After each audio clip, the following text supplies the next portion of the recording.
Une première dans le massif du Mont Blanc, ce sont de très belles images que vous pourrez voir dans Samedi Aventure Passion. À partir du 15 octobre, c'est la voltige pour le plaisir dans ce site grandiose qu'est le massif du Mont Blanc. Tous les risques où l'on frôle à quelques mètres les rochers, le grand frisson à 300 km/h en effleurant les parois de granit des Drues ou des Grandes Jorasses. François Poncet vous invite donc à partager ces sensations fortes à partir du 15 octobre dans la voltige autour du Mont Blanc. Superbe, regardez cette descente aux enfers. Et j'espère que le pilote d'Air France qui nous emmène à Séoul demain matin prendra moins de risques. On va rester maintenant dans les Alpes, mais on change d'endroit. On va passer dans le massif du Mont Blanc, plus exactement dans la mer de glace. Et là, on va retrouver un fou d'aviation. Il s'agit de François Poncet. C'est un pilote de montagne et ça a été le premier à faire de la voltige en haute montagne. Alors la voltige, ce n'est déjà pas évident en plaine, hein, c'est déjà difficile. En montagne, il y a encore moins de références au sol, le cerveau est moins irrigué et les avions ont moins de ressources. Eh bien lui, ça ne le dérange pas. À 300 km à l'heure, il frôle les parois des Grandes Jorasses. Vous allez voir, c'est vraiment impressionnant. Ça s'appelle Le Voltigeur du Mont Blanc, c'est un film d'Alain Tixier. On se retrouve samedi prochain. Au revoir, je vous laisse en compagnie de ce pilote de montagne complètement fou. Direction la vallée du Mont Blanc, la mer de glace, avec François Poncet qui a inventé la voltige extrême. C'est-à-dire qu'à 300 km/h avec son engin, avec son avion, il va maintenant exécuter des figures tout à fait spectaculaires au ras de la paroi des Drues, par exemple. C'est-à-dire que lui, il a multiplié les difficultés. Non seulement il fait de la voltige, mais en plus il fait de la voltige dans un endroit où normalement on ne fait qu'évoluer soit à ski, soit en escalade. Voilà le voltigeur du Mont Blanc, François Poncet.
À force de grimper dans le massif du Mont Blanc, j'ai eu envie d'aller faire de la voltige extrême, c'est-à-dire de mettre le Mont Blanc à l'envers, de le revoir à l'endroit et puis de dévaler les parois à 300 à l'heure avec mon avion.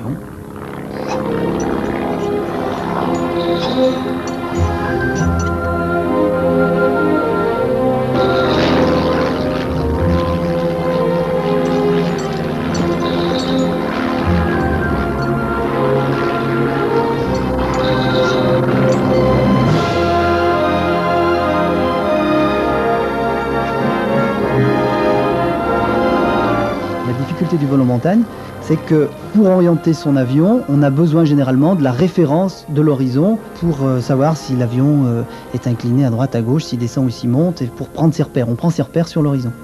Là, en montagne, comme on est en dessous du relief, eh bien, on n'a plus du tout cette référence horizon qui fait gravement défaut en voltige pour faire des évolutions de voltige.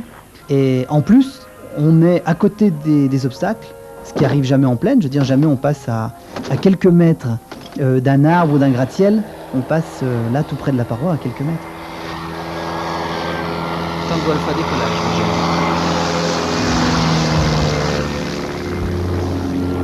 Tango Alpha, je quitte la fréquence.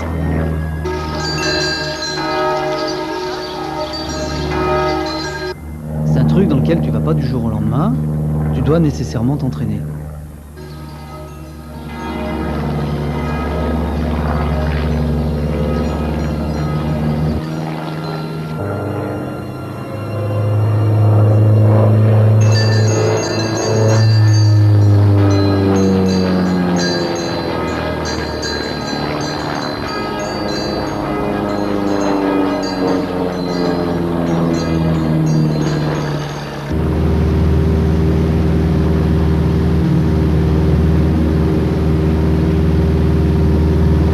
Megève Tango Alpha, rebonjour, j'arrive en étape de base à Megève. 1 minute du point novembre. Tango Alpha, 30 secondes du passage plateforme. Tango Alpha, dernier virage. Tango Alpha, plateforme dégagée. Tango Alpha, parking, je quitte la fréquence.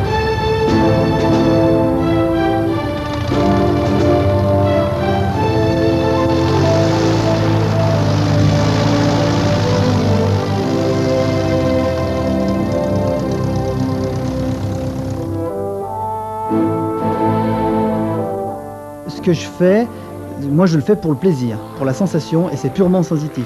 Je vais pas là-bas dedans en me disant je vais me casser le cou et je vais essayer de tenter quelque chose qui passera ou qui passera pas. En fait, j'ai pas d'appréhension, mais j'ai, et c'est ce qui est intéressant là-dedans, on augmente le nombre de risques. Ça stimule la vigilance, ça stimule l'organisme à réagir, et là il y a quelque chose d'excitant, quoi. Voilà, c'est-à-dire qu'on est près du rocher, si on est à 300 à l'heure près du rocher, on sait qu'une seconde, une fausse manœuvre, je veux dire, on est contre le rocher. Et là, ça c'est stimulant. Tango Charlie de Megève Sol, tu me reçois, les conditions sont bonnes dans la mer de glace? Ouais, le vent du sud commence à se lever, il va falloir pas tarder ailleurs. C'est bon. Qu'est-ce que c'est ce boulot là?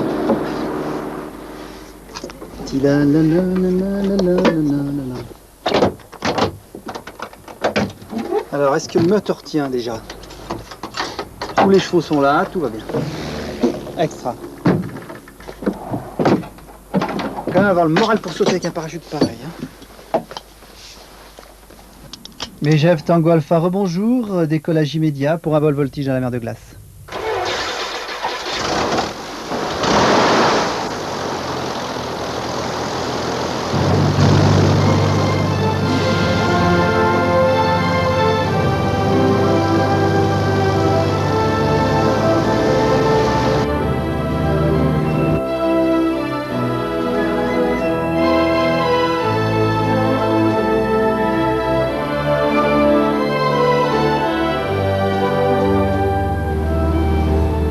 Dans le cas de la voltige, c'est comme dans les arts martiaux, l'adversaire c'est toujours toi.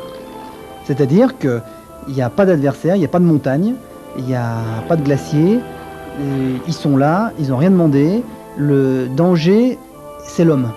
Et la montagne, il peut y avoir pour l'alpiniste des avalanches, il peut y avoir pour le gars qui vole en montagne une paroi qui lui saute dessus, mais ce sera lui qui sera allé, c'est que quelque chose lui aura échappé.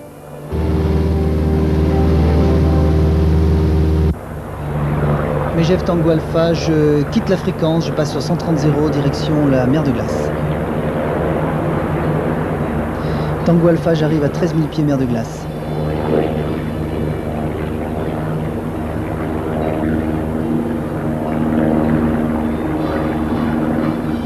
Tu passes devant les types qui sont au sommet des drues ou je sais pas quoi, et puis toi tu leur remontes sur les moustaches en 10 secondes, tu montes les 300 mètres qu'ils ont mis 8 heures pour monter. Et qui se sont levés à 3 h du matin, et toi c'est à midi. À midi t'es en train de faire ça, et à midi et quart tu bois un canon au bar de l'aéroclub.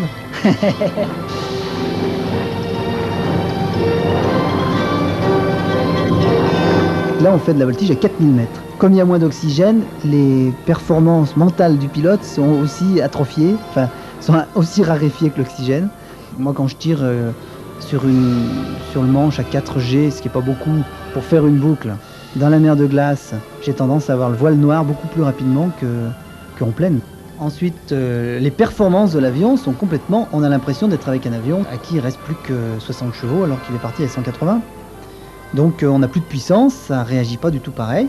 Quand on fait de la voltige, il arrive que le moteur s'arrête. Quand on est dans le glacier, on sait que ça peut arriver aussi. La seule différence, c'est qu'il n'y a pas d'aérodrome en dessous pour se poser.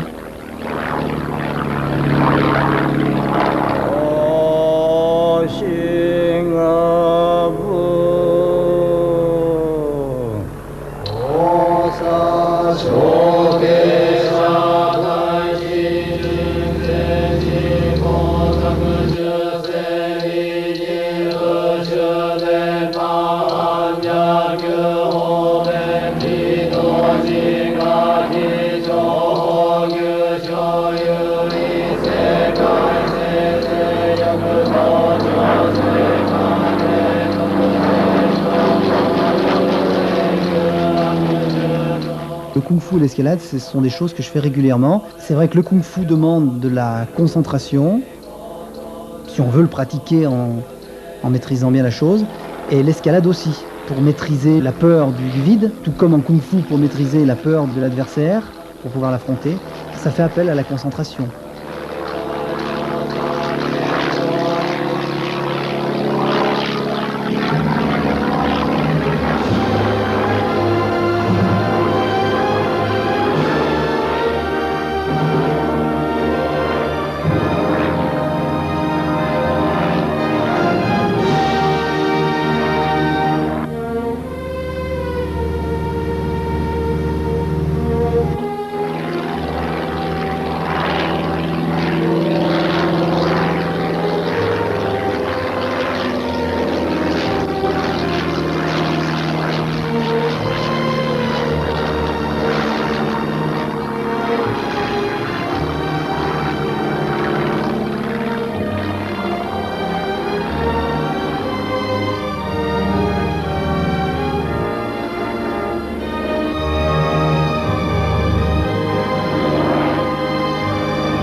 Tu as la sensation, quand tu voltiges dans la mer de glace, d'occuper l'espace. Et ça, c'est sensitif. Tu vas des Drues aux Grandes Jorasses à l'aiguille du Midi en quelques secondes et tu occupes tout l'espace. Tu es dans la montagne, tu es dans le cœur de la montagne.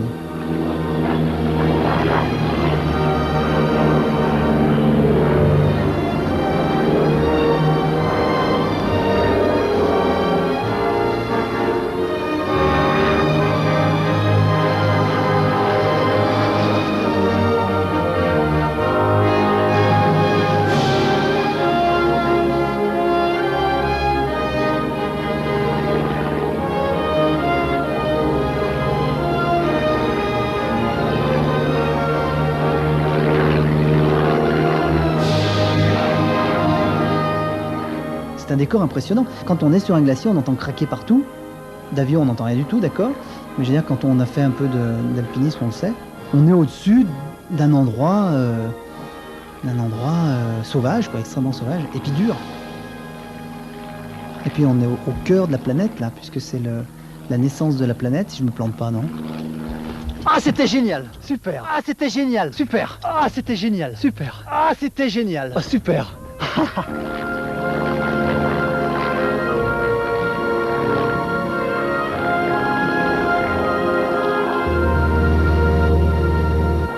Il y a quelque chose qui est très important, c'est que ces expéditions-là, si on appelle ça comme ça, se font le jour J, le jour où le soleil est là, où le ciel est là, c'est-à-dire où il n'y a pas de vent, où il n'y a pas de turbulence, où l'air est clair.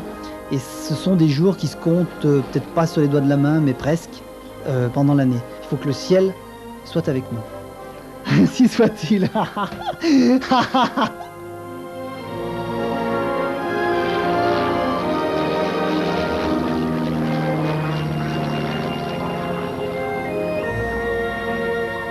Ah, c'était génial. La voltige, ça soigne.